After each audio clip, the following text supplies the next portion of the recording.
At anong ginagawa ng bastardong yan dito, ha Arnaldo?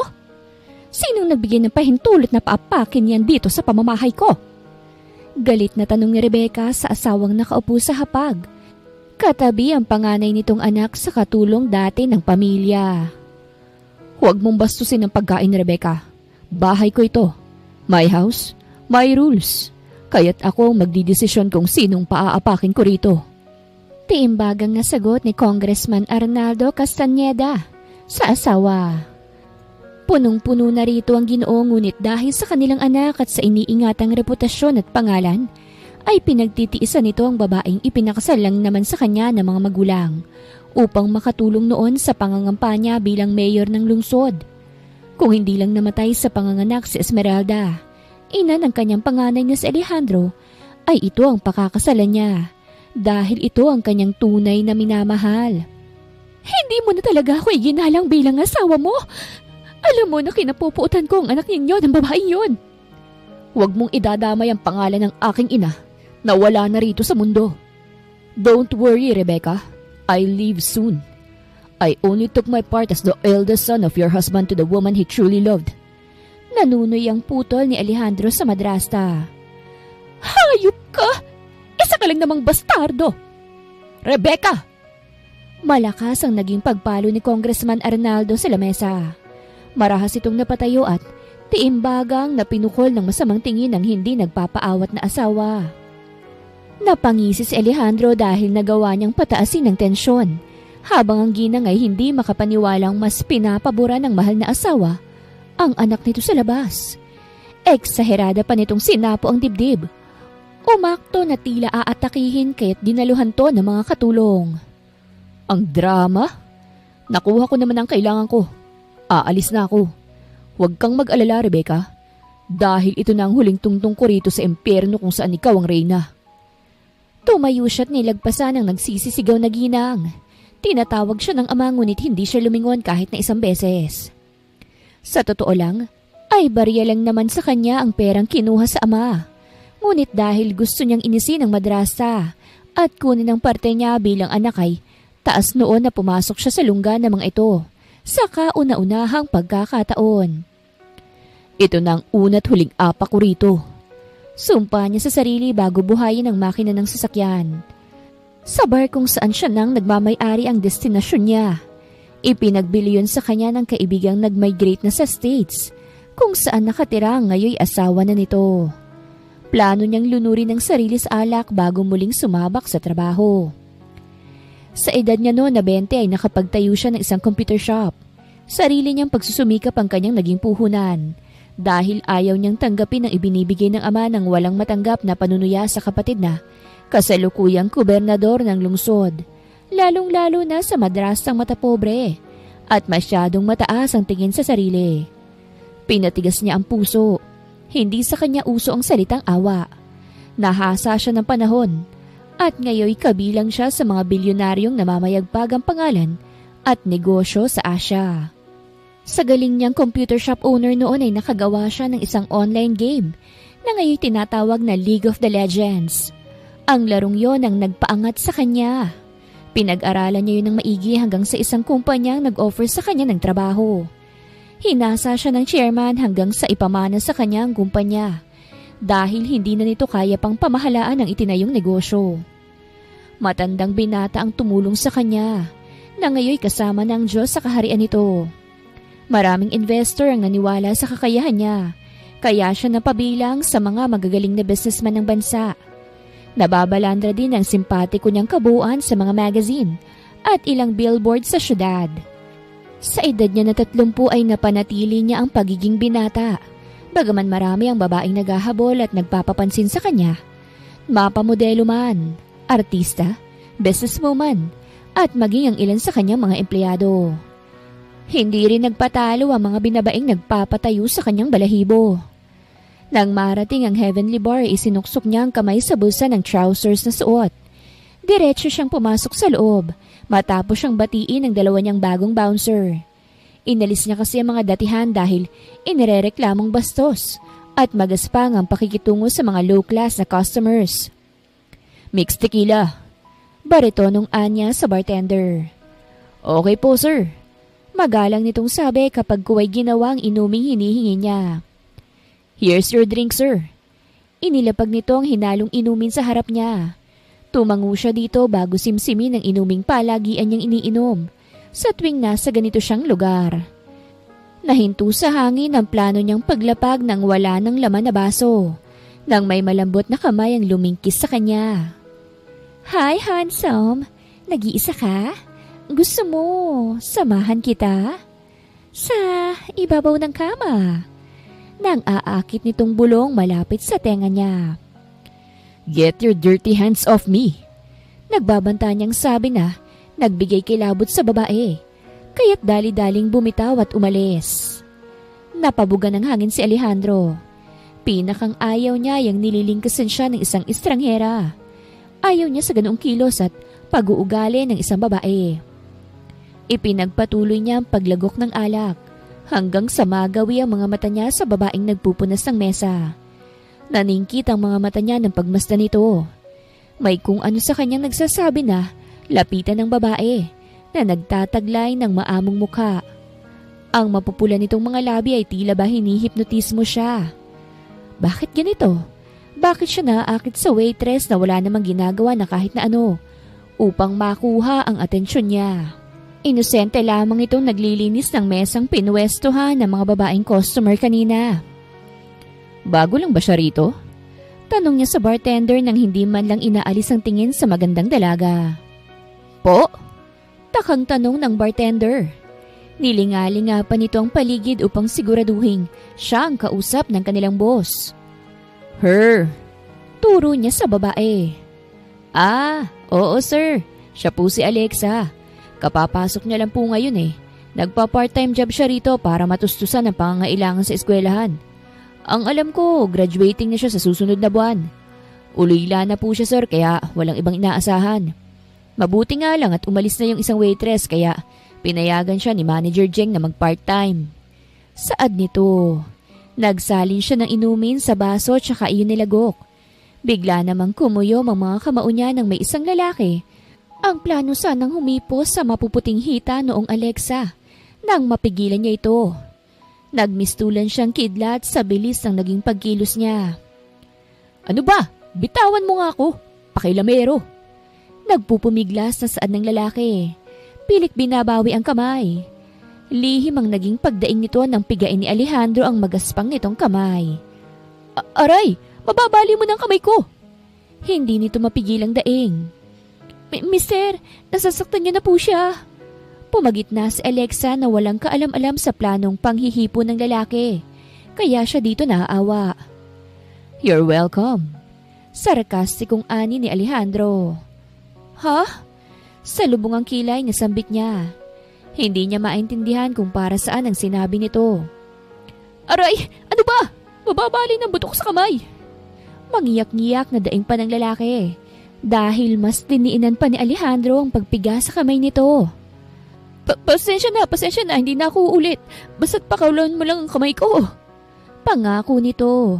Doon lamang ni Alejandro binitawan ang kamay ng lalaki. Hector! Samuel! Tawag niya sa kanyang mga bouncer na kaagad namang lumapit at naging handa sa ibibigay niyang utos. Kalad ka rin yung pangahas na yan sa labas. Siguraduhin niyong hindi na makakapasok ang ganyang klase ng mga tao sa aking pinamamahalaang negosyo. Maotoridad niyang utos. Masusunod, boss. Magalang at halos chorus pang sagot ng dalawang lalaki na merong malalaking katawan. Natigalgal naman si Alexa. Hindi niya akalaing sinaklolohan pala siya ng owner ng pinagtatrabahuhan. Nakamot niyang bigla ang batok. Nahihiya siya sa nagawa lalo't ito pala ang kanilang boss. Pasensya na po sir. Hindi ko naman po kasi alam na ganun ang ginawa ng lalaki na yon. Naipagtanggol ko patuloy. Sinserong paghingi niya ng paumanhin. You're new here? Bruskong tanong niya imbis na bigyang pansin ang paghingi nito sa kanya ng paumanhin. Pasimple ang naging paghagod niya sa kabuuan nito nang hindi ito sa kanya mailang. Maliit lamang pala ito dahil hanggang dibdib niya lang. Ngunit kahit na maliit lamang itong babae, para sa kanya'y perpekto ang hubog ng katawan nito.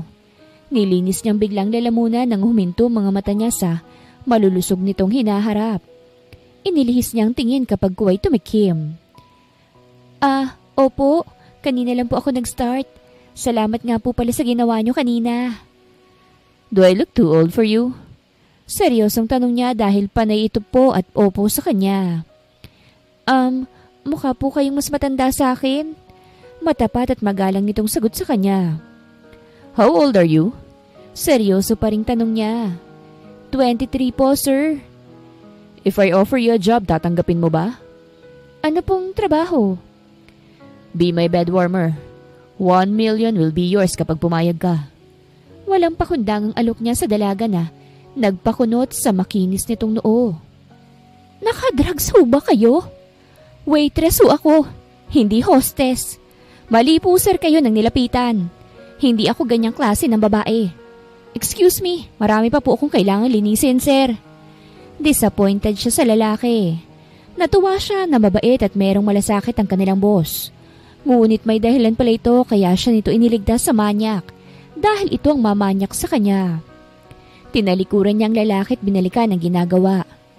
Napangisi na lamang si Alejandro dahil ito pa lang ang unang beses na lumapit siya sa isang babae at ngayon lang din nakaranas ng rejection. Nagmukha pa siyang gumagamit ng ipinagbabawal na gamot dahil sa walang pakundangang alok niya rito. Napahalukip-kip siya nang bumalik sa pwesto. Bawat galaw ng dalagay sinusundan ng kanyang mga mata. Nahuli pa siya nito ngunit imbis na mag-iwas ng tingin, ay kinindatan niya pa ito. Natatawa na lamang siya sa sarili. Naboboard na siya sa buhay. Ano ba naman yung kumuha siya ng babaeng magbibigay init sa mga gabi niyang nanlalamig? Si Alexa lamang ang natitipuhan niyang dalhin sa ibabaw ng kanyang kama. Dahil ito lamang ang nagawang kuhanin ng atensyon niya. Nang wala man lang itong ginagawa. Ni hindi nga ito nag-effort na makuhang interes niya. Natapos ang oras ng trabaho kaya't inayusan ni Alexa ang sarili. Matapos niyang hubarin ang uniforme, ay lumabas na siya sa dressing room at diretsyo nang lumabas matapos makuhang bayad niya para sa naging trabaho niya ngayong gabi. Sa gitna ng kanyang paglalakad, ay may isang itim at magarang sasakyan ang huminto sa harapan niya. Kaya't napahinto siya at ginawang panangga ang palad upang hindi gaanong masilaw sa ilaw ng sasakyan. Get in the car, ihahatid na kita. Otomatikong nagsalubong ang kilay ni Alexa nang sa pagbukas ng bintana ay mukha ng para sa kanya ay sanggano at sanggago nilang boss ang bumungad sa kanya. Salamat na lang po sir, kaya namang maglakad nitong mga paa ko. Makakauwi naman ako kahit na hindi niyo ako ihatid. Tsaka nag-iingat lang din ho ako, mahirap na. Baka gapangin niyo ako di na walang iniingatan ko. Maghanap na lang ho kayo ng ibang mabibiktima. Wag na ho ako dahil mabibigo lang kayo sa akin. Maiwan ko na ho kayo, sir. Pagkasabi pumihit na siya at umalis. Ngunit nakakatatlong hakbang pa lamang siya nang mapahinto dahil sa malalapad na kamay ngayon ay humahawak sa palapulsuhan niya. Pwede ko kayong idemanda sa ginagawa niyo, lalo't wala ho tayo sa trabaho. Nang haharas na ho kayo ng empleyado niyo eh. Pikit matang pagpapaalala niya rito. Nagtitimpi siya kaya niya naipikit ng mariin ang mga mata. Naging marahas ang pagpapaharap ni Alejandro sa dalaga. Put me behind bars kung kaya mo. Paghahamon niya. Ngumisi siya rito nang mag-init ang buong mukha nito. Alam niyang sanhiyo ng inis, ngunit wala siyang plano na pakawalan to. Sir, please lang. Nakikiusap ako sa inyo. Bitawan niyo na ho ako dahil kapag hindi niyo pa ako tinantanan, magsisisigaw ako rito. Ikaw rin, masisira ka sa mga tao. Banta niya. Maraming tao ang dumadaan na talagang maiiskandalo ito kapag kinuha niya ang atensyon ng mga taong nasa paligid nila. Okay, I'm sorry. I'm just drunk. Pero seryoso ako sa offer ko. Kapag nagbagong isip mo, i-contact mo lang ako sa number na ito.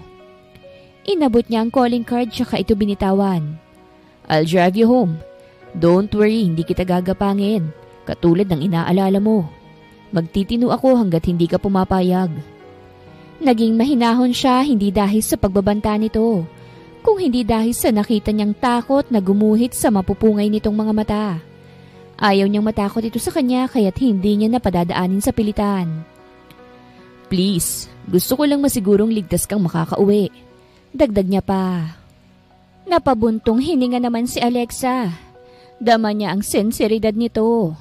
Wala na rin siyang ekstrang pera maliban sa perang sinahod niya ngayon at ipambabayad niya sa landlady ng inuupahan. Kaya't upang hindi na humawa pang diskusyon, ay pumayag na lamang siya nang tantanan na rin siya nito. Diyan mo na lang ako ibaba. Turo niya sa isang bahay paupahan kung saan siya tumutuloy.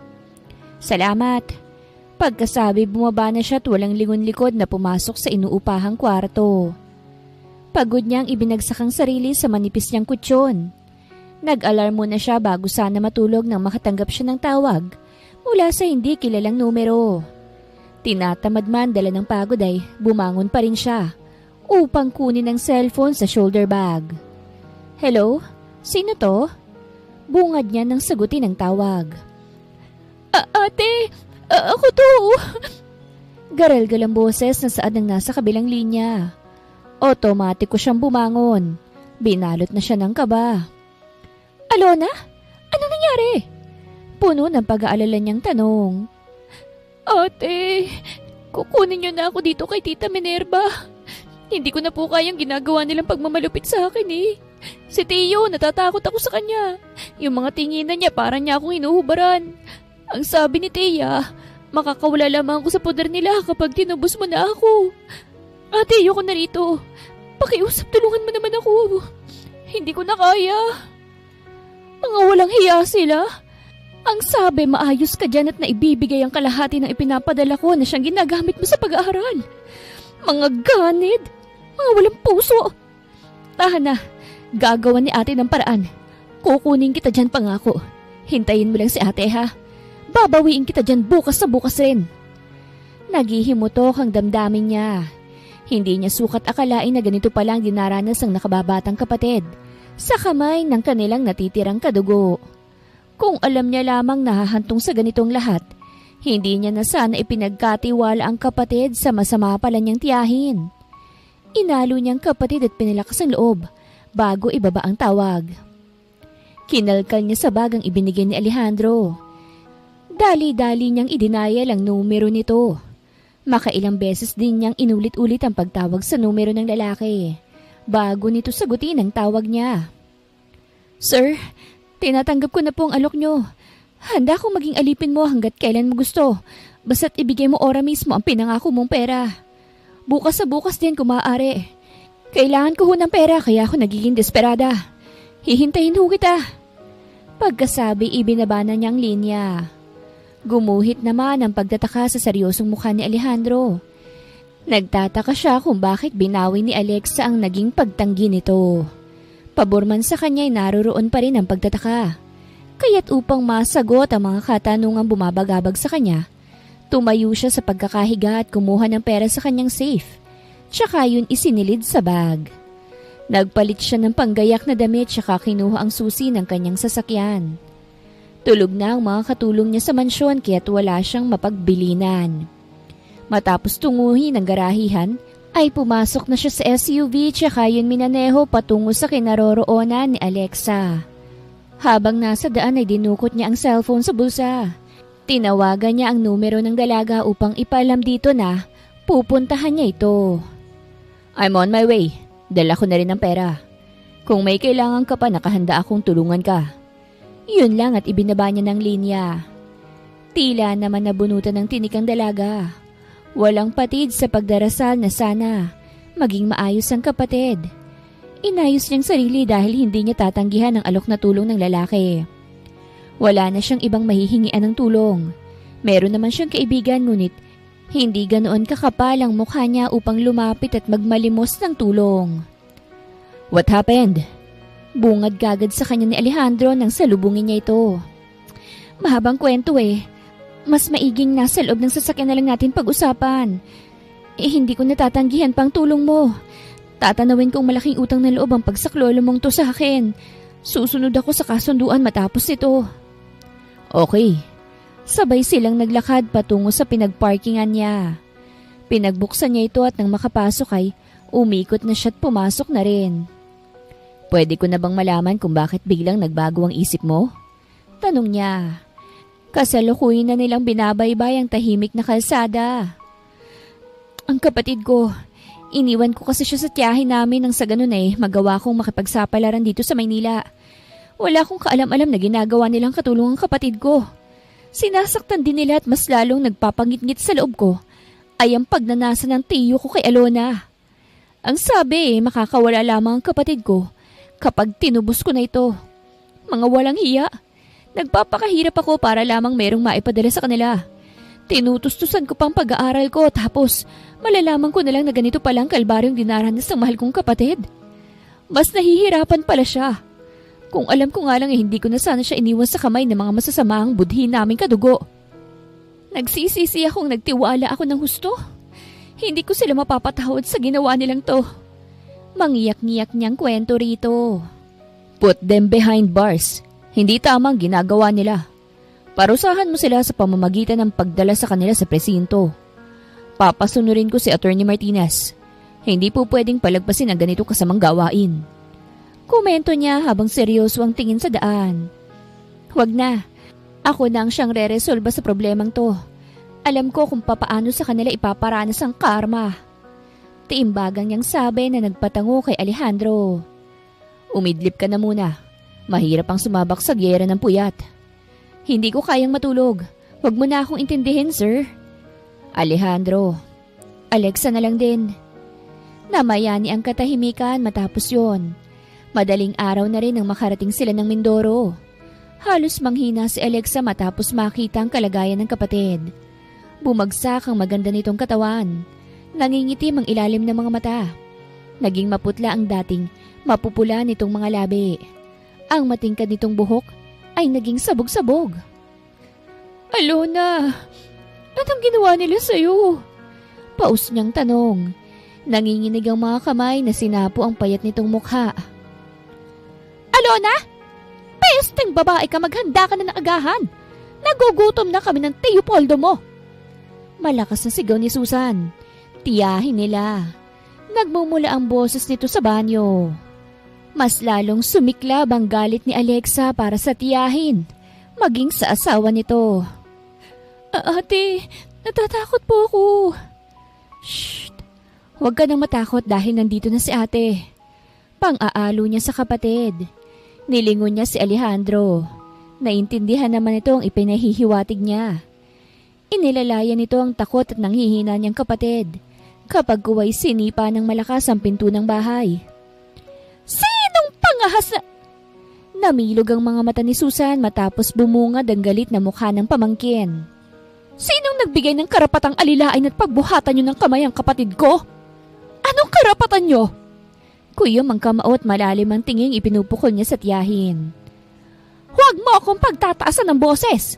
Nasa pamamahay kita! Umalsa ang boses nito. Hindi mo makikita sa kulubot nitong mukha ang takot at pagsisisi sa ginawa sa sariling pamangkin. Ha? Bahay mo? May bahay ka bang talaga? Sa pagkakaalam ko kasi wala. Dahil bahay to ng mga magulang ko. Kulang pang basta na lang kayong palayasin dahil kulang pa yun sa pagpapahirap na ginawa niyo sa kapatid ko. Mabubulok kayo sa bilangguan. At yan ang sinisiguro ko. Naiiyak niyang sambit dala ng sobrang galit. Natameme naman ang ginang. Doon pa lamang sumulpot ang asawa nito na 9 na buwang buntis na. Dahil sa laki ng katawan nito. Kukunin ko ng kapatid ko. Hindi ko siya kailangang tubusin. Pagbabayarin ko kayo, tandaan niyo yan. Pinawin niyang luha kapag kuwa'y pumihit at hinarap ang kapatid. Matamis siya rito ngumiti. Aalis na tayo. Kukunin ka na ni ate, ha? Hinaplos niya ang lumubog na pisngi ng kapatid. Tsaka pinawi ang luhang pumatak sa mga mata nito. Abot-abot ang habag na nararamdaman niya. Sinisisi niya ang sarili. Karamihan sa mga taong malapit sa bahay nila'y nakiusyoso. At maya-maya pa nga'y dumating ang opisyal ng barangay. Doon ay isinalaysay ni Alona ang pagpapahirap na sinapit sa kamay ng mag-asawa. Kaya't nangako ang kapitan na bibigyang hustisya ang hindi makatarungang nangyari dito. Lumipas ang halos 2 buwan. Sa awa naman ng Diyos ay bumuti ang kalagayan ng kapatid ni Alexa. Bumalik na rin ang sigla ng katawan nito. Nasintensyahan na rin ng 5 taong pagkakakulong ang mag-asawang Poldo at Susan sa tulong ni Alejandro. Nagtapos na rin sa kolehiyo ang dalaga. Marahas na bumuga ng hangin si Alexa dahil ngayon niya na isusuko ang dangal sa lalaking tumulong sa kanila. Ito mismo ang nagsabing tapusin muna ang kolehiyo bago niya isuko ang dangal. Ang kapatid ay sinuportahan niya sa nais nitong online business dahil nakiusap na sa susunod na taon na lamang babalik sa pag-aaral. Ginamit niya ang ibinigay na pera ni Alejandro upang masuportahan ang lahat ng pangangailangan nilang magkapatid. Ipinarenovate niya rin ang bahay nila sa Mindoro nang sa ganon ay mapaupahan nila ito. Ang alam ni Alona ay papasok lamang siya sa trabaho. Iyon kasi ang paalam niya dahil hindi niya kayang sabihin. Lalong hindi niya kayang ipagtapat ang naging kasunduan sa pagitan nila ng lalaki. Dahil tiyak na tututol ito. Mas maiging siya na lamang nakakaalam sa pinasok na desisyon. Your hands are cold. Kinakabahan ka ba? Mahinang tanong ni Alejandro nang gagapin ang palad ng dalagang ngayon nakahiga sa ibabaw ng kanyang kama. Tanging liwanag ng buwan ang tumatanglaw sa kanila dahil hiniling nitong patayin ang ilaw. Hindi naman maiwasan lalo't ito ang unang beses ko. Matapat niyang tugon. I'll be gentle. I promise. Lumang tugtugin na yan. Gawin mo na nang matapos na tayo. Bagaman nabibingin na sa malakas na kabog ng dibdibay, hindi niya ipinahalatang abot-abot ang kaba at takot na nararamdaman niya. Naipikit niya na lamang ang mga mata nang siilin siya nito ng halik. Buong akala niya ay magiging agresibo ito ngunit nagkamali siya. Dahil puno ng pag-iingat siya nitong inangkin. Masakit. Hindi niya yun itatanggi ngunit dahil sa matamis nitong halikay, napapawi ang kirot na dulot nito. Sabay nilang inabot ang rurok. Nagpahinga lamang ito ng ilang segundo. Pagkatapos ay muling pinag-isa ang kanilang katawan. Hindi ka pa ba pagod? Kapag kuway tanong niya. Hindi ako mapapagod. Ito pa lang ang unang beses na ginawa ko ito at sinisigurado kong uulit-ulitin ko pa. Dahil nakaka-adik. Iba yung init na hatid mo sa tuwing dadampi ang balat ko sa'yo. Ngayon lang din ako sa katawan ng isang babae. Paus niyang sabi bago muling ang kini ng malambot at matamis na labi ng dalagang nagpapasabik sa kanya. Madaling araw na rin ang tantanan ni Alejandro ang dalaga. Nakatulog na ito ngunit siya'y sige pa rin. Maingat siyang bumaba ng kama. Kailangan niyang pumasok sa kumpanya dahil meron siyang i-discuss sa mga investors at board member. Meron kasi siyang naisip na ideya na tiyak na papatok sa mga taong gumagamit sa kanyang laro. Buwan-buwan ang pagpapalabas nila ng bagong hero. At sa bonding ito ay plano niyang mas i-improve pa ang larong siya mismo ang gumawa. Tanghali na rin ang magising si Alexa. Wala nang binata sa kanyang tabi ngunit meron itong iniwang gamot at pagkain. May damit na rin na nasa gilid ng kama. Nagkapunit-punit kasi ang suot niya kagabi dahil atat masyado ang lalaki na makuha siya. Ang hapdi, Ginoo ko, para akong kinanyo na. Hoy, kung alam ko lang na mataas ang stamina niya sa ganito sana umatras na lang ako una pa lang. Ngewing reklamo niya. Tumunog ang kanyang cellphone kaya't kinuha niya yon sa side table at kaagad na sinagot. Ate, nasa trabaho ka pa ba? Kanina pa ako nag-aalala kasi sabi mo maaga kang uuwi. Pasensya na bunso hindi na ako nakatawag sa'yo kagabi. Nag-aya kasi si Michi dahil birthday niya. Medyo napasubo sa inuman kaya't dito na ako inabutan ng umaga sa apartment niya. Uuwi na rin naman ako, huwag ka na mag-alala pa ha? Ibinaba niya ng tawag tsaka binalingan ng pagkain. Panay siyang ngiwi sa tuwing hahakbang siya. Nang mainom ang gamot ay minabuti niyang maligo dahil dumikit na sa katawan niya ang panlalaking pabango ni Alejandro.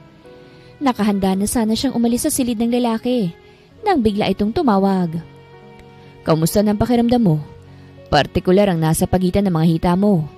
Nag-research kasi ako at ang lumabas ay para daw napaparelisa ang isang babae kapag unang subok niya. Bulgarang ani nito. Mariin niyang naipikit ang mga mata. Lumaki rin ang butas ng ilong niya matapos mag-ipon ng hangin. Ang gandang pambungad naman yan. Okay ako, huwag ka mag-alala. Pauwi na rin ako. Magpahatid ka na lang kay Mang Karding. Ibinili naman na kita sa kanya dahil gusto ko makasigurong ligtas kang makakauwi.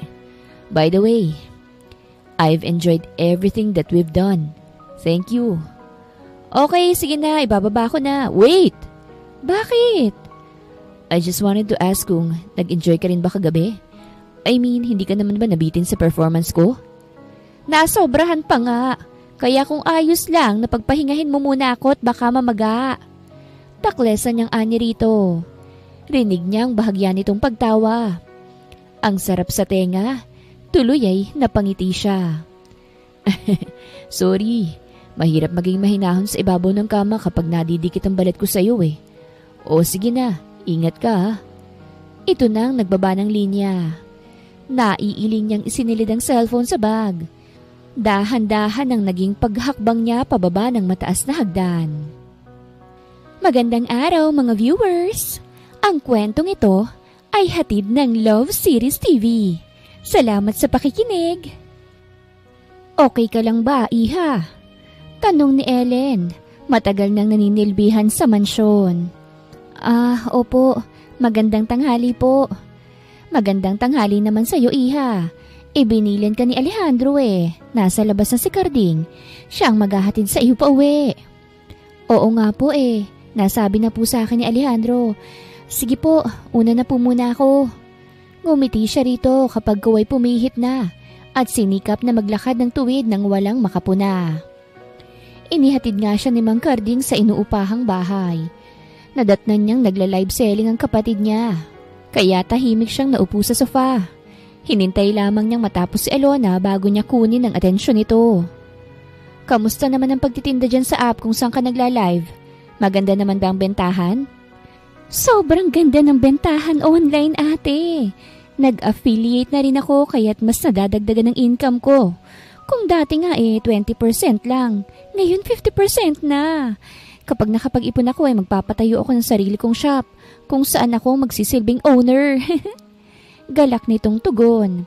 Hindi niya mapigilan ng mapangiti. Proud siya sa kapatid.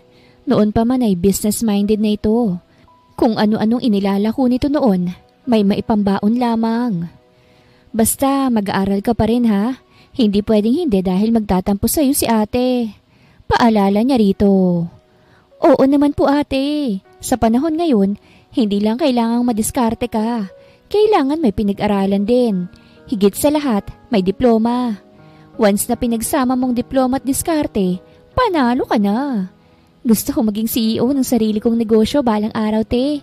Gusto kong kapag nakamit ko na ang lahat ng mga pinapangarap ko, huwag ka na magtatrabaho. Ako naman ang bahala sa lahat. Ang sarap naman nun. Salamat bunso. Mahal kita. Mahal din kita, ate. Tumakbo itong palapit sa kanya at mahigpit na yumakap. Salamat sa pagliligtas sa akin, ate ah. Inalis mo ako sa bangungot. Binalik mo yung kulay at sigla na nakalimutan ko noong nasa poder nila ako. Salamat ng sobra, ate. Hinaplos niya ang buhok nito at hinagka ng noo. Kapwang may luha sa kanilang mga mata. Luhang pareho nilang alam na sanhiyo ng saya. Lumipas ang maghapon hanggang sa makatanggap silang magkapatid ng pagkaing ipinadala ni Alejandro. Kumain ka ng marami nang bumalik ang lakas mo. Hindi ko kasi kaya maghintay sa iyo ng matagal. Basa niya sa mensaheng pinadala sa kanya ng lalaki. Uy, si ate may ka-text. Si Kuya Alejandro ba yan? Nanunod yung tanong sa kanya ng kapatid habang hinahanda ang libre nilang hapunan. Si Michi, nagpaalam na tutuparin ang pangarap na pag-asenso sa Canada dahil nakabingwit na ng AFAM. Anya dahil matapos niyang mabasa ang mensahe ni Alejandro, ay nagpadala rin ng mensahe ang matalik niyang kaibigan. Ganon? Ikaw ate, kailan mo planong sagutin si Kuya Alejandro? Sira, boss ko lang yun. Nagmagandang loob lang noong sinamahan akong sunduin ka. Teka nga, bakit ba panay kang tudyo? Kasi gusto ko siya para sa'yo. Mukha lang na palagi niyang pasa ng mundo pero sure ako na mabuti siyang tao. Ay, basta ako ang priority ko, ikaw at ang exam sa board nang makapagturo na ako. Tsaka na yung love-love na yan kapag pareho na nating natupad ang mga pangarap natin. Okay, pero ate, Kapag ready ka na, dun ka kay kuya. Hirit nito. Napailing-iling na lang tuloy siya. Kumain na sila kapag kaway natulog na.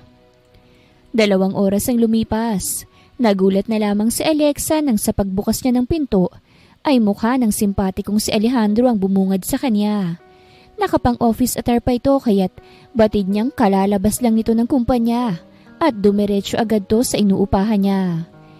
Inabot nito sa kanya ang supot ng letsyong manok. Anong ginagawa mo rito? Taka niyang tanong matapos tanggapin ang dala nitong ulam. Sinusundo ka. Hindi ka kasi nagre-reply sa mga text ko.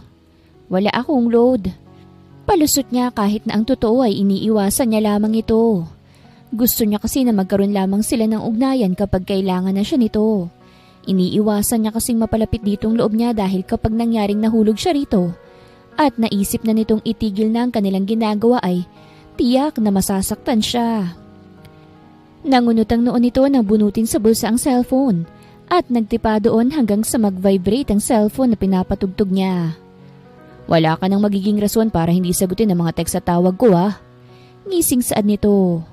Napailing-iling na lang talaga siya dahil niloadan siya nito ng 1,000. Tuloy ka, maliligo lang muna ako. Nilakihan niya ang pagkakabukas ng pinto. Iginiya niya rin itong maupo sa kanilang sofa bago niya dalhin sa komedor ang ulam na ibinigay nito. Tinakpan niya yon bago bumalik sa maliit na salas. Nga pala, asan ang kapatid mo? Kapag kuway tanong sa kanya ni Alejandro. Tapos na nitong memoryahin ang bawat sulok ng inuupahan. Bumibili ng mga paninda niya. Maiksi niyang tugon bago sana plano ng pumasok ng banyo nang mapahinto matapos nitong tumikhim. Hindi mo ba ako aayaing samahan ka? Magaling akong magpaligo. Pilyong saad nito. Hindi. Period. No erase. Pinamewangan niya ito tsaka tinapunan ng nagbabantang tingin. Mag-behave ka sir dahil wala tayo sa bahay mo. May makakarinig nachismis pa ako na kumakapit sa mayaman para lang makaahon sa kahirapan. Sorry. Kamot ulong paghingi nito ng paumanhin. Tango na lamang na itugon niya bago ipagpatuloy ang naudlot na planong pagpasok sa banyo. Sa gitna ng pagligo niya, naulunigan niya ang kapatid at ang bisita niya na nagtatawanan. Na-curious siya kaya't minabuti niyang bilisan ang pagligo. Doon niya na isinuot ang dalang pamalit. Ipinulupot niya sa basang buhok ang tuwalya bago lumabas ng banyo. Oo kuya, tapos alam mo ba nanununtok yung si ate? One time nga nun may lalaking nambuli sa akin kasi ang taba-taba ako nung bata pa. Sinumbong ko kay ate tapos nung sinugot niya at sinuntok sa ilong. Hayun, nosebleed. Kaya mula nun wala nang nagdangkapang ibuli ako. Kasi bully plus wrestler ang ate ko. Rinig niyang pagmamayabang ni Alona nang lumapit siya sa mga ito.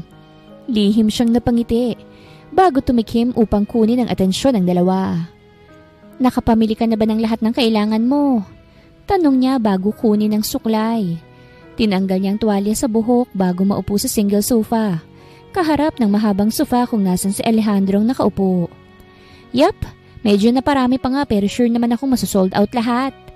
Anito, tumango naman siya. Sasabay ka na ba kay Kuya Alejandro ate?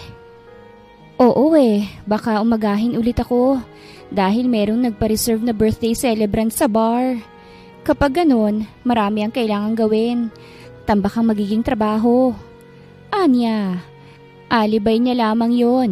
Kaya't kita niya sa peripheral vision ng pagguhit ng ngiti sa labi ng lalaki. Ganun ba? Nilingon nitong lalaki. Kuya, kung pwede ihatid mo si ate Ibalik mo siya sa akin ng buo, pwede po ba? Oo naman. Iyahatid ko naman talaga siya pagkatapos ng trabaho niya sa akin. Makahulugang sagot niya. Hindi naman yun binigyang mali siya ni Alona. Dahil alam nitong si Alejandro ang owner ng bar na pinagtatrabahuhan ng kapatid. Nga pala, Alona, may dalang pagkain ng boss ko. Yun na lang ang ulamin mo ha? Naroroon sa hapag. Ikaw nang bahala doon. Nauna na kasi akong kumain. Tumayo na siya at kinuha ang shoulder bag. Tara na po, sir. Aya niya rito. Tumayo naman ito kagad at malapad sa kanyang ngumiti. Alis na kami, Alona. Kumaway siya sa kapatid ni Alexa. Kumaway din naman tong pabalik. Gusto niya sanang pagbuksan ng dalaga ngunit nauna pa itong pumasok sa loob ng kanyang sasakyan. Kaya't sumunod na lang siya dito at pinasibat na ang kotse. Pagdating nila sa mansyon ay tulog na ang mga katulong dahil maagang ipinatapos ni Alejandro ang mga gawain upang hindi sa kanila makaistorbo. Maliligo lang ako feel at home. Anya sa dalaga nang maisarang pinto ng kanyang kwarto. Doon na siya sa loob nagtanggal ng saplot. Sunod-sunod sa pagbuga ng hangin ang ginawa ni Alexa. Nang bumukas ang pinto ng kwarto, animoy may sariling pag-iisip ang kanyang mga mata dahil kusa yung tumingin sa anim nitong tipak sa tiyan. Nilinis niyang biglang lalamunan ng ngumisi ito dahil nahuli siyang nakatuon ang mga mata sa matigas na parte ng tiyan nito. Lumapit ito sa kanya ng dahan-dahan, kaya't nasamyo niya ang mabangong pampaligo nito. Napaigtad na lamang siya ng lumundong kama. "Lay on my bed, Alexa." Mahina nitong utos na nagpatayo sa kanyang balahibo. Napalunok siyang muli bago sundin ang nais nitong gawin niya. Pwede mo bang patayin ng ilaw?" Hiling niya na inilingan nito. "Gusto kong pagmasdan ka ng malinaw. Ako naman ang masusunod ngayon." Paos ngunit masuyo nitong sabi bago abutin ang kanyang labi. Napaigtad siya ng damhin nito ang isang bahagi ng kanyang hinaharap. Nabaliwala ang lamig na hatid ng aircon dahil sa kanilang mga katawang nagniningas. Tinugunan niya ang bawat halik at haplos nito dahil iyon ang utos ng kanyang puso. Sa pagkakataong to, ay buong puso siyang magpaparaya dahil iyon ang sinisigaw ng puso niya. Bumaba ang labi nito sa pagitan ng kanyang mga hita. Animoy maninisid na pumailalim ito hanggang sa mangisay siya. Ngumiti ito sa kanya ng matamis bago pumwesto. Pagkagat na lamang ng labi ang tangi niyang nagagawa. Tuluyan siya nitong inangkin hanggang sa sabay nilang abutin ang unang rurok. Batid niyang hindi pa rin matatapos ang dagat-dagatang apoy na kanilang pinagsasaluhan, kaya't hinanda niya na ang sarili. Katulad ng dati ay madaling araw na naman silang natapos.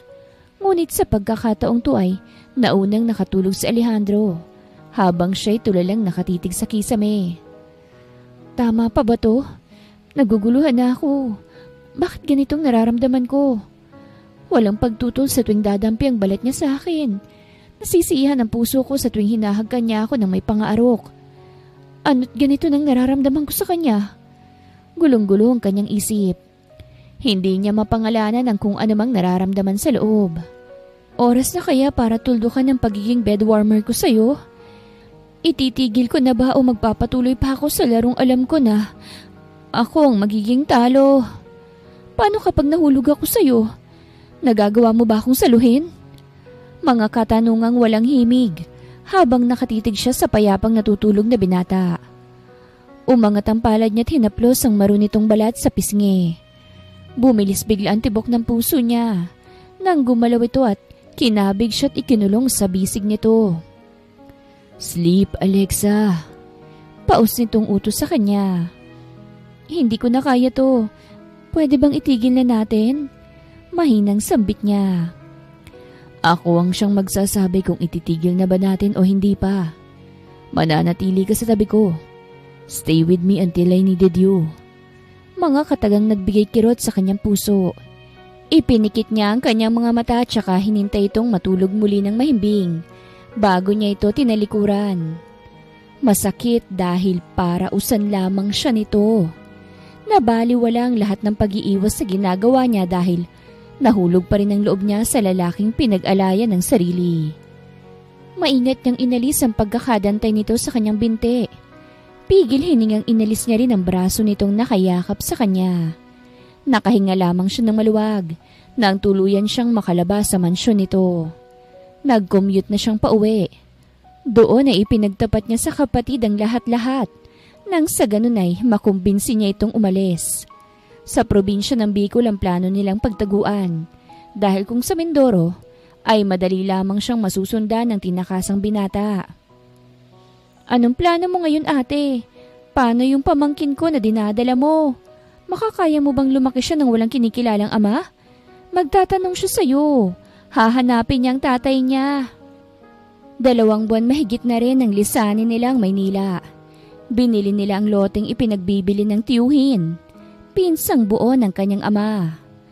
Pansamantala silang nakituloy sa bahay ng mga ito habang ipinapatayo nila ang magiging bahay nilang magkapatid. Sa 1 milyong nakuha niya kay Alejandro, ay meron pa ring natira na siyang gagamitin niya sa panganganak. Walang pag-iingat ang bawat pagsasalo nila, kaya tiyak na meron talagang mabubuong sanggol sa sinapupunan niya. Mag-isa kong palalakihin ang anak ko.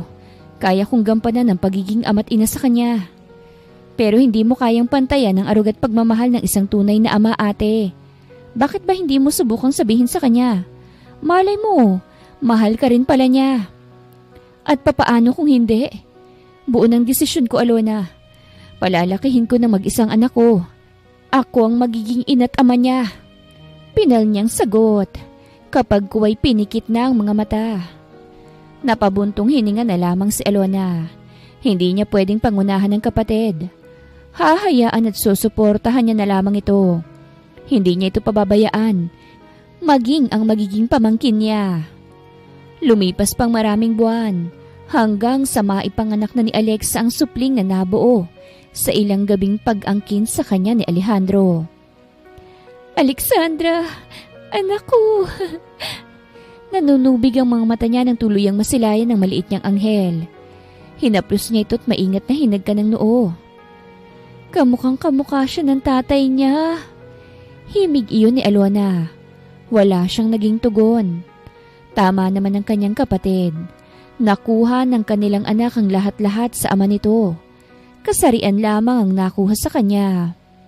Ano na, Marquis? 3 taon na ngunit wala ka pa rin na ibibigay na magandang balita sa akin. Nasasayang lang ang perang ibinibigay ko sa'yo. Wala kang silbi. Umalis ka nga sa harapan ko habang nakakapagtimpi pa ako.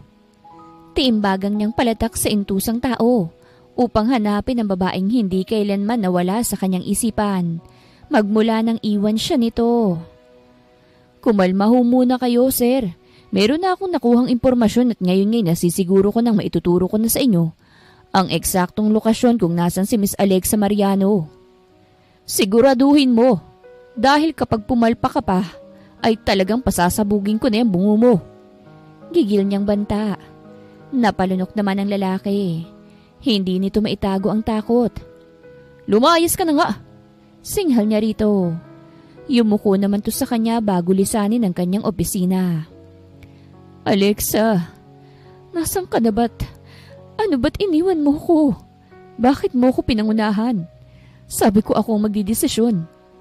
Sa tingin mo ba habol at mahihibang ako sa iyo kung wala ka lang sa akin? Sa tingin mo ba talaga katawan mo lang ang gusto ko?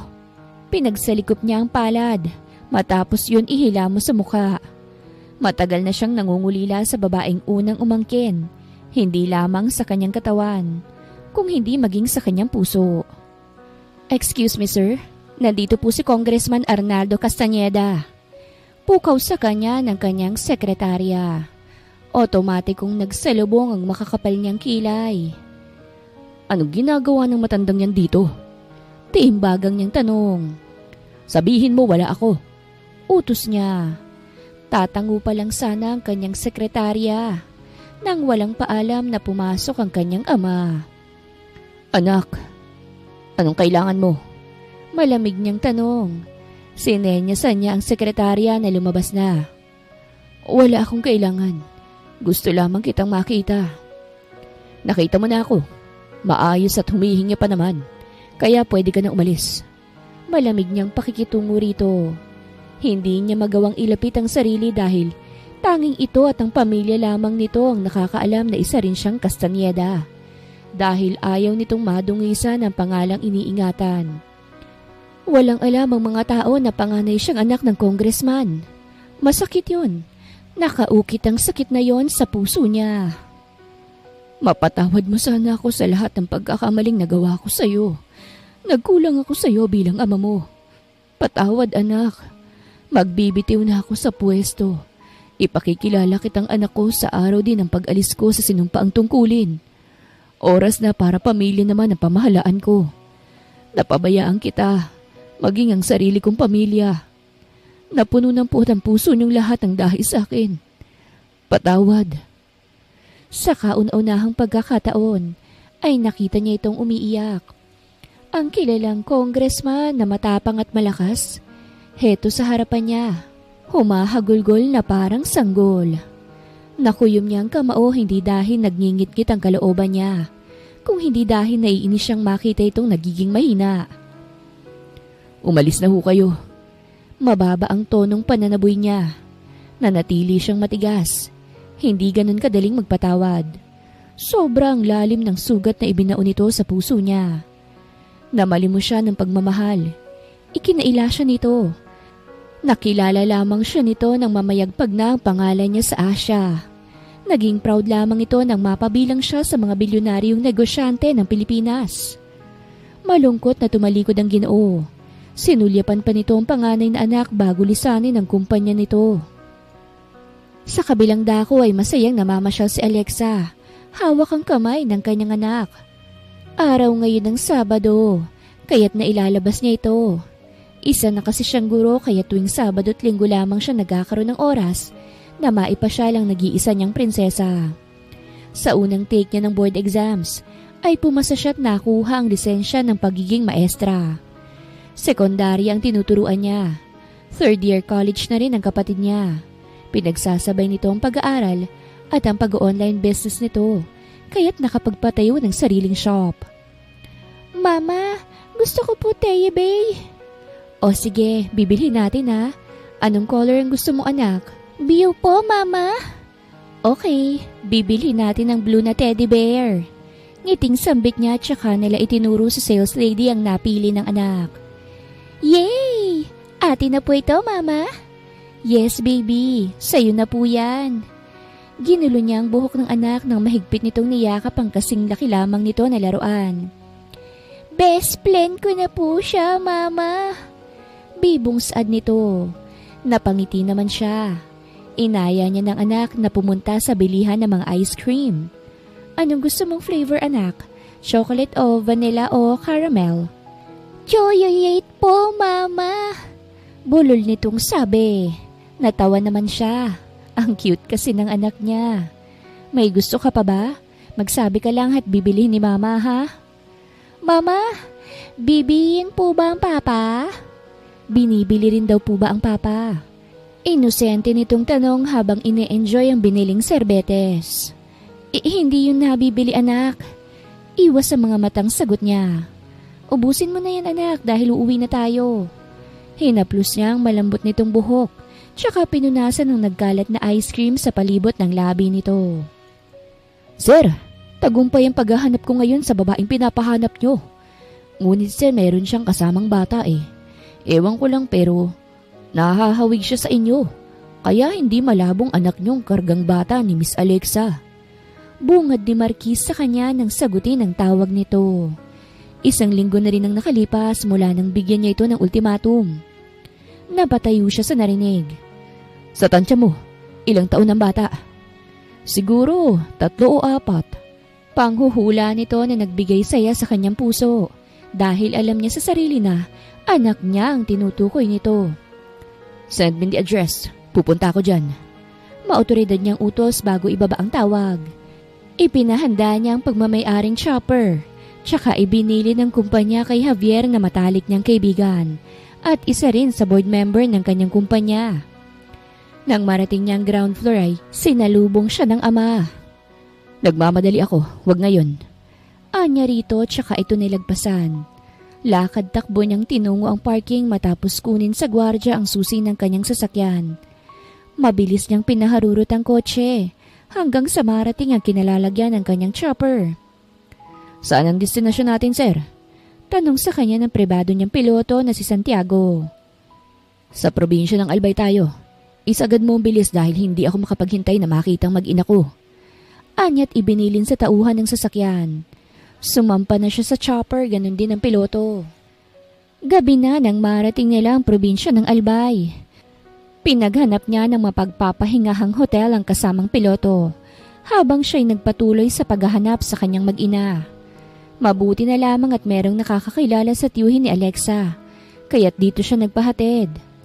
Sa unang pagkakataon ay nagdasal siya na sana makita niya ang kanyang mag-ina. Naku, napakalaki naman itong ibinigay niyo, sir. Abay, salamat ho. Diyan ho sa bahay na yan. Diyan nakatira ang gurong pamangkin ni Crisostomo. Turo nito sa konkretong bahay. O sige ho, salamat. Bumuga siya ng hangin nang humakbang palapit sa pinto ng bahay. Binalot siya ng pananabik nang marinig ang matinis na tinig ng isang batang babae. Tila hinaplos ang puso niya nang marinig ang mga pahapyaw nitong tanong tungkol sa kanya. Nang hindi na makayanan ng pananabik na makita at mayakap ang kanyang mag-ina, ay kinatok niya ang pinto. Sino yan? Tinig iyon ni Alexa. Hindi niya nagawang sumagot dahil baka hindi na siya nito pagbuksan. Alejandro? Anong... Nandito ako para sa inyo na anak natin. Ano't iniwan mo ko? Nangungulila ako, Alexa. Kinabig niya ito at mahigpit na niyakap. Matagal kitang hinanap, ang anak natin. Bakit mo siya itinago? Bakit hindi mo sinabi sa akin? Nasa tono niya ang hinanakit. Nagpupumiglas to ngunit hindi niya ito hinayaang makawala sa bisig niya. Wala akong dapat ipaliwanag. Binayaran mo lang ang serbisyo ko. Akin lang ang anak ko, kaya't ano't kailangan ko pang ipaalam sa'yo, ha? Ano ba't pinangungunahan mo? Alam mo ba na halos mabaliw ako nang wala akong makuhang impormasyon kung nasan ka na? Mama, tok na po ako. Tuyot na tayo. Natuon naman ang mga mata ni Alejandro. Nanubig ang mga mata niya sa saya. Para silang pinagbiyak na bunga. Kamukhang kamukha niya ang anak. Dahan-dahang lumuwag ang pagkakayakap niya kay Alexa. Baby, what's your name? Paus niyang tanong. Sino po itaw? Ako ang daddy mo, anak. Tuluyan ang tumulo ang luha sa kanyang mga mata. Namilog ang maliit na mata ng kanilang anak. Malawak itong ngumiti kapag huway dinamba siya ng yakap. Itaw po, Papa to? Itaw po tayayang Papa to? Oo, anak, ako ang papa mo. I'm your daddy. Nagagalak sa tuwang niyakap niyang anak at pinupog ng halik ang matambok nitong mga pisngi. Humagikhik naman to. Yap you, daddy. And I love you too, baby. I love you so much. Kayo ng mami mo. Mahal na mahal ko kayo. I'm sorry kung ngayon lang ako. Hindi kasi alam ni daddy eh. Walang kaalam-alam si daddy na nabubuhay ka na pala sa mundong ito. Pangako ni daddy na hindi tayo magkakahiwa-hiwalay. Bubuin natin ni daddy ang pamilya natin. Huwag lang sana akong pahirapan ni mami. Ang tagpong yun ang mag-amang nagpaantig sa puso ni Alexa. Bagaman nagulat sa ipinagtapat nito ay nanatili siyang bingi. Ayaw niya pa ring umasa. Kuya Alejandro! Sabi ko na nga ba't lilitaw ka't gagampanan ng tungkulin mo sa mag-ina mo eh. Ligawan mo na agad si ate dahil maraming umaaligid-aligid dyan. Sa ganda ba naman ng ate ko hindi talaga malabo na maraming magkandara pa sa kanya kahit na meron siyang anak. Bulalas ni Alona nakadarating lamang. Nanggaling ito sa Flash Express. Marami na naman kasi itong na-ship na mga produkto. I will, Alona. Pakakasalan ko rin ng ate mo ora mismo kapag tinanggap niya na ang pag-ibig ko sa kanya. Ngiting anya matapos kargahin ng nangingiting anak. Mahihirapan ka sa bagay na yan, Mr. Chairman. Kung akong mahal mo, pues, ikaw hindi kita mahal. Pagkasabi, tinalikuran niya ito. Gusto niyang takasan ng tagpong to dahil naaapektuhan na naman siya. Tinatraidor siya ng kanyang puso. Mahaba-habang suyuan to. Rinig niyang saad ni Alejandro. Talaga. Mahina niyang usal bago isarado ang pinto ng silid. Bibigyan niya ng oras ang kanyang mag-ama dahil ikaliligaya yon ng kanyang anak. Nasapo niya bigla ang dibdib ng sumandal sa nakasaradong pinto. Ay, nagiging abnormal na naman ang tibok mo. Nagpapakarupo ka na naman, in the end, paiyak-iyak. Ipinilig niya ang ulo. Sinalo niya ang baba nang dumapa sa malambot na kama. Alexa, napatulog ka ng anak natin. Tinig yun ni Alejandro na nagpabalikwas sa kanya. Nakatulugan niya na pala ang paghihintay na ibalik sa kanya ang anak.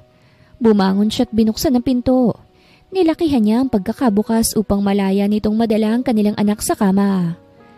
Sige na, ako nang bahala sa anak ko. Anak natin, Alexa. Pagtatama nito, nagkibit balikat lamang siya. Magpahinga ka na rin, gamitin mo yung isang kwarto sa dulo nito. Sambit niya tsaka naupo sa gilid ng kama. Kinumutan niyang anak tsaka inayos ang nagkalat nitong bangs. Gusto kong mag-usap tayo. Demanding ka na naman eh. Hindi mo ba kayang hintayin na ako ang siyang magkukusa? Magpahinga ka na. May tamang oras para sa pag-uusap na gusto mo. Anyat tumabi at yumakap sa anak. Lock the door before you leave, Mr. Castaneda. Anas niya. Rinig niya ang pagbuntong hininga nito. Good night, Alexa. Masuyo nitong sambit bago isarado ang pinto ng silid. Tinungo niya ang sinabing silid ni Alexa. At bago ipahinga ang pagod na katawan, ay tinawagan niya ang kanang kamay upang dalhin sa kanyang sasakyan at ilang gamit dahil tiyak nang matatagalan siya sa lugar na ito. Hindi siya babalik ng Maynila nang hindi kasama ang kanyang mag-ina. Hindi siya aalis hanggat hindi niya napapaamo ang puso ng iniibig na dalaga. Kinaumagahan ay maagang bumangon si Alejandro. Plano niyang ipaghanda ng agahan ng kanyang mag-ina. Ngunit pagdating niya sa kusina, ay naroroon na si Alexa. Kumakanta-kanta habang hinahalo ang sinangag sa kawali. Napahulukip-kip siya ng sandal sa pader. Nakangiti niyang pinagmamasdan ng mahal na dalaga habang ine-enjoy nito ang musikang sinasabayan pa nito ng pinong pag-indak. Hinintay niyang matapos ang tugtog bago niya ito palakpakan. Wow! I didn't know na marami kang talent, Teacher Mariano. Nagulat ito kaya't natawa siya. Magugulatin ka pa rin pala. Cute gestures, huh? Bakit ang aga mo? Kaswal nitong tanong. Plano ko kasing ipaghanda kayo ng anak natin ng agahan. Ang kaso naunahan mo na ako. Tutulungan na lang kita. Pagpipresenta niya. Inaasahan niyang tututul ito ngunit hindi naman nangyari. Kaya't lumawak palalo ang ngiti sa kanyang labi. Alexa? Kamusta ka? Maayos naman. Ikaw? Ngayon palang naging buo ulit. Nawasa kasi nung iniwan mo ko nang wala ka man lang paalam. Nasaktan ako dahil espesyal ka na sa akin. Hindi lamang ang pagiging bedwarmer ang tingin ko sa'yo. Hindi ka kailanman naging parausan lang sa akin kung yan ang iniisip mo. Yung effort, time and gestures ko ay hindi mo man lang na-appreciate. Dahil ang tingin mo, isang kalokohan lamang na mamagitan sa atin. Gustong gusto ko ang buong pagkatao mo. Sa pagiging tunay mo ko nahulog. Ang bait mo at ang cute mo. The best kang ate, kaibigan at kapartner ko. Napahanga mo ko ng husto. Alam mo ba, excited ako noong gumising ng maaga para batiin ka na magandang umaga at kumain ka na ba. Napangiti mo ko. Ikaw lang ang tanging nakagagawa nito sa akin. Naging tanglaw ka sa daang madilim na tinataha ko. Para akong maamong tupa sa tuwing kasama kita. Ngunit kapag wala ka para akong itim na tupang handang palaging sumugod at manakit. I love you. I really do. Pasensya na kung naramdaman mo sa akin na isa ka lang pampalipas oras. Hindi ko pa kasi noon alam na mahal na pala kita. Tsaka ko lang kasi na-realize nung wala ka na. Buong puso niyang pagtatapat kay Alexa. Alexa, bakit? Pwede ba kitang ligawan? Pwede ko bang paghirapan na makuha ang sagot mo? Can I court you? Ikaw ang bahala. Nagganda utal niyang sagot. Para nang lalabas ang puso niya. Biglaan naman kasi ang confession nito. Hindi siya naging handa. Shock siya sa mga narinig. Hindi lamang pala siya ang nahulog sa kanilang dalawa. Maging ito rin pala. Thank you. Okay, sige ako nalang bahala rito. Pakinalang yung anak natin. Pakitimplahan siya ng gatas. Mamaya-maya lang kasi magigising ng anak natin. Gatas ang una niyang hihingin bago bumangon. Matamis itong ngumiti sa kanya, kaya't ang buong mukha niya'y nag-iinit. Ang puso niya rin nagwawala. Ginoo ko, ngayon pa ako pinamulahan. Nakakahiya. Anya sa sarili. Umiwas siya upang hindi nito mapansin ang kanyang pamumula. Nakahinga lamang siya ng maayos nang matapos na nitong timplahan ng gatas ng kanilang anak. Natapos na niyang ihanda ang agahan. Linggo pa lang naman kaya't may oras pa siya para sa kanyang mag-ama. Ate, pupunta ako sa mall ng bayan. Mamimili ako ng mga ititinda ko eh. Kung may iniisip man kayo ni kuya na gawin ay ayos lang sa akin. Enjoy lang kayo ah. I'm sure matutuwa itong maganda at cute kong pamangkin kung magkakaroon na siya ng mini-me. Ngiting anas ni Alona habang kumakain silang lahat. Alona! Pinandilatan niya ang kapatid. Wala kasi talagang preno ang bibig nito. Nakagat niya biglang ibabang labi nang tumawa si Alejandro na sinabayan ng kanyang anak na animoy nakuha at naintindihan ang panunod yun ng tiyahin. Bakit? Wala naman ako sinabing masama oh. Maangat patay mali siya nitong sagot. Ngunit naroroon ang malokong ngiti sa labi nito. Mag-iingat ha, tumawag ka sa akin kapag narong ka na at kapag nakapamili ka na. Bilin niya. Opo. Kumindat sa kanya si Alona kaya't napangiti na lamang siya. Ngunit nawala rin ang humirit na naman ito. Lexa, hingan mo na ng baby sister or brother itong mommy at daddy mo. Alona, yung bibig mo ha. Hayaan mo na. Ani Alejandro sa kanya. Palibhasay nasisiyahan at pabor dito ang panunodyo ni Alona. Mama, Daddy, biday niyo ato bebe ah. We will anak, soon. Ngiting pangako ni Alejandro, tsaka hinagka ng noon ang tuwang-tuwa nilang anak.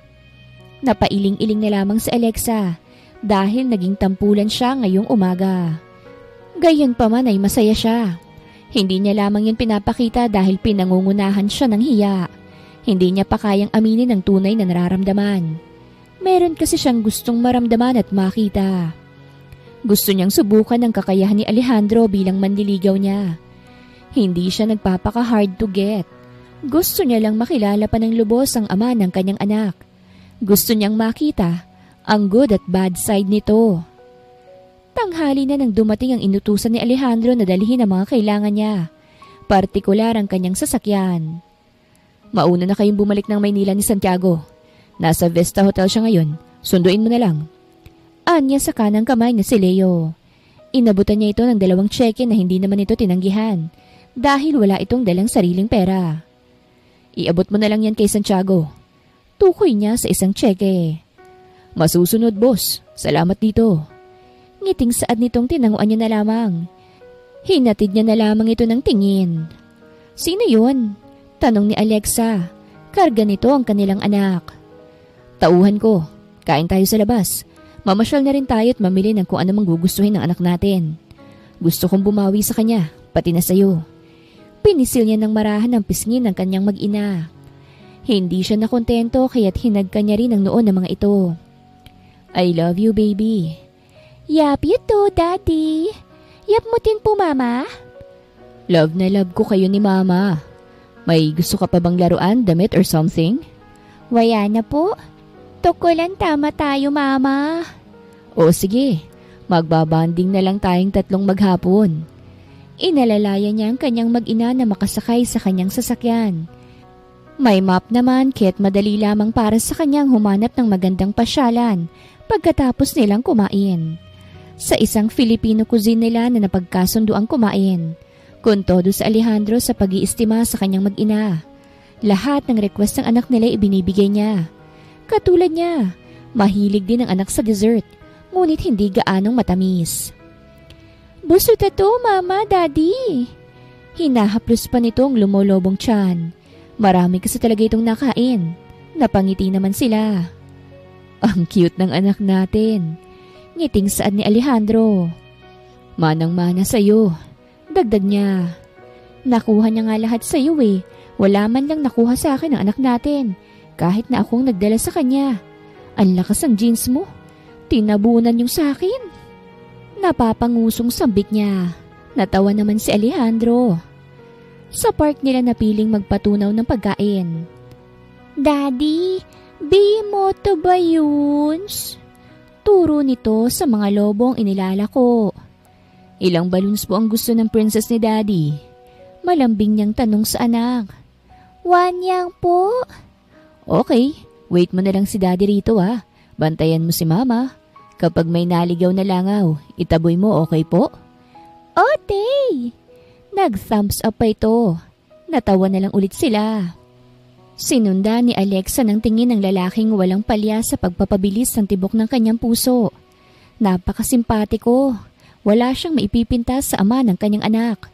Hindi na siya magtataka kung bakit halos lahat ng babae sa park ay nakasunod ang mga mata kay Alejandro. Hindi niya masisisi ang kapwa babae dahil talaga namang head turner ang lalaking pabalik na ngayon sa pwesto nila. You're drooling, love. Ngiting ani nito na nagpainit sa magkabilaan niyang pisngi. Assuming, tanggi niya. I love you. Mama, love you daw po sabi ni Daddy. Kinalabit siya ng anak kaya't nakagat niya ang ibabang labi. Mukhang mapapaamin siya ng hindi oras. Hindi yata ako love ng mommy, baby. Kinukuha niya ang simpatya ng anak. Pigil niya ang ngiti dahil pinamumulahan na si Alexa. Mama, yap mo na daddy ko.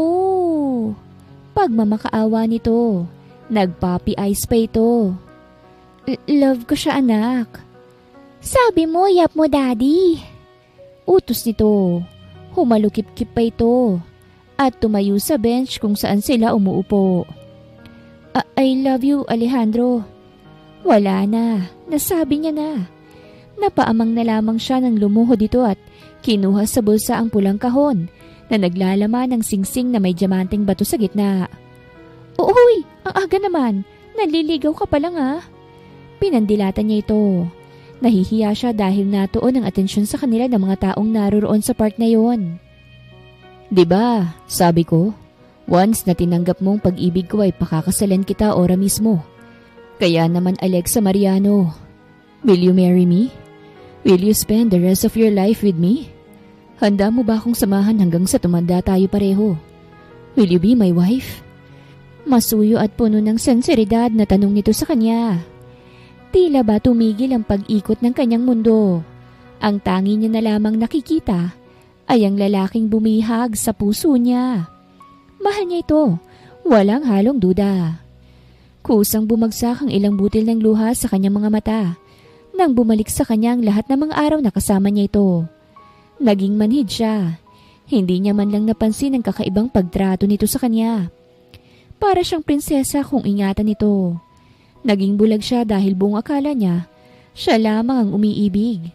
Na siya lamang ang madedehado sa larong nakakapaso na pinasok nila. Alexa, untag nito sa kanya.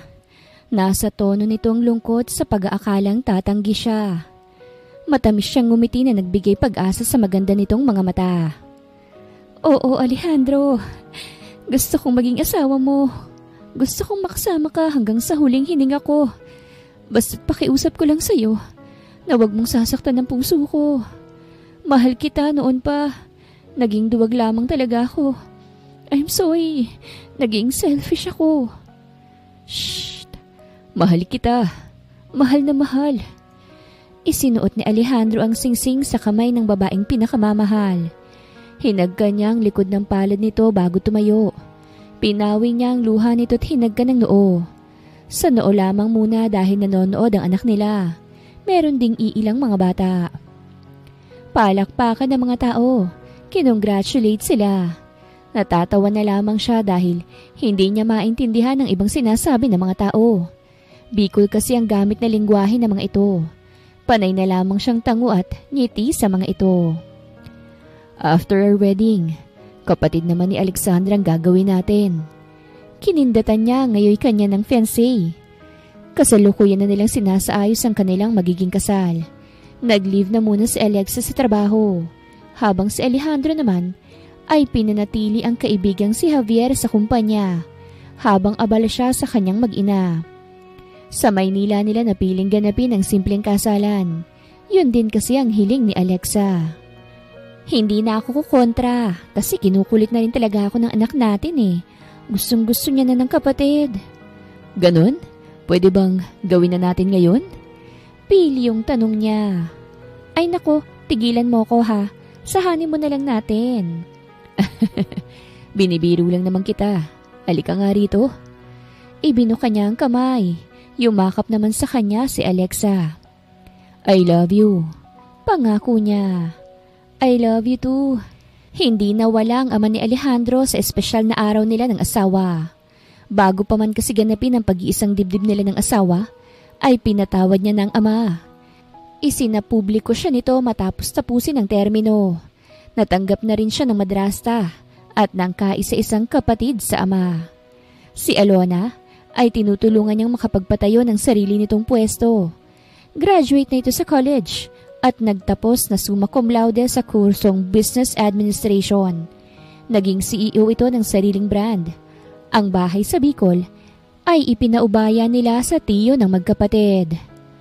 Lumipas pang isang buwan at tuluyan silang biniyayaan ng isa pang anak. Ano po name niya, Mama? Tanong ni Alexandra sa kanila. 4 na taon na ito kaya't medyo tuwid na akong magsalita. Kakauwi lamang nila galing sa ospital. 3 araw din siya doon dahil sa dami ng dugong nawala sa kanya. Matapos ang panganganak.